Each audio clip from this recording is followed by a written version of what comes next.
अध्याय 1 शीत युद्ध का दौर परिचय। यह अध्याय पूरी पुस्तक के लिए पूर्व पाठिका प्रस्तुत करता है। शीत युद्ध की समाप्ति को समकालीन विश्व राजनीति की शुरुआत की तरह देखा जाता है।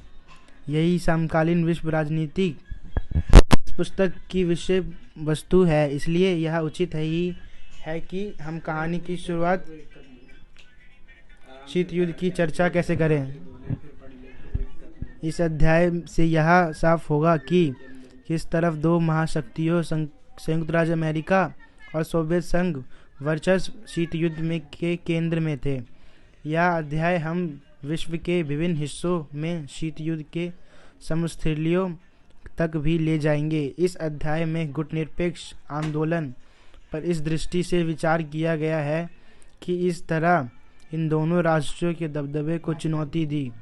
गुटनिरपेक्ष देशों से नई अंतर्राष्ट्रीय आर्थिक व्यवस्था स्थापित करने के प्रयास की चर्चा इस अध्याय में यह बताते हुए की गई कि किस तरह इन देशों ने गुटनिरपेक्ष आंदोलन को अपने आर्थिक विकास और राजनीतिक स्वतंत्रता का साधन बनाया।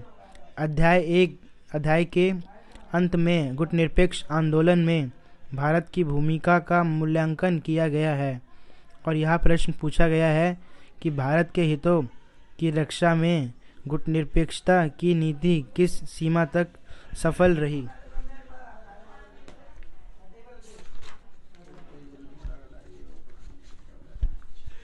क्यूबा का मिसाइल संकट 1961 की अप्रैल में सोवियत संघ के नेताओं को यह चिंता सता रही थी कि अमेरिका साम्यवादी द्वारा शासित क्यूबा पर आक्रमण कर देगा और इस देश के राष्ट्रपति फिदेल कास्त्रो का तख्ता पलट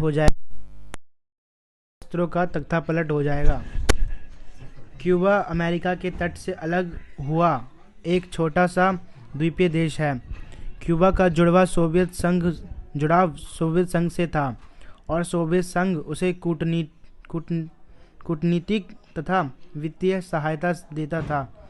सोवियत संघ के नेता निकिता क्रुश्चेव ने क्यूबा को रूस सैनिक अड्डे के रूप में बदलने का फैसला किया। 1962 में क्रुश्चेव ने क्यूबा में परमाणु मिसाइल तैनात कर दी। इन हथियारों की तैनाती से पहली बार अमेरिका नज़दीकी निशाने की सीमा में आ गया। हथियारों की इस तैनाती के बाद सोवियत संघ पहले की तुलना में अमेरिका के मुख्य भूभाग के लगभग दुगने ठिकानों या शहरों पर हमला बोल सकता था। क्यूबा में सोवियत संघ द्वारा परमाणु हथियार तैनात करने की भनक अमेरिकियों को 3 हफ्ते बाद लगी। अमेरिका राष्ट्रपति जॉन एफ कैनेडी और उनके सलाहकार ऐसे कुछ भी करने से हिचकिचा रहे थे जिससे दोनों देशों के बीच परमाणु युद्ध शुरू हो जाए। लेकिन क्यूबा से मिसाइलों और परमाणु हथियारों को हटा ले कैनेडी ने आदेश दिया कि अमेरिका जनी बेडो को आगे करके क्यूबा की तरफ जाने वाले सोवियत जहाज़ों से रोका जाए। इस तरह अमेरिका सोवियत संघ को मामले प्रति अपनी गंभीरता की चेतावनी देना चाहता था। ऐसी स्थिति में यह लगा कि युद्ध होकर रहेगा। इसी को क्यूबा मिसाइल संकट के रूप में जाना गया।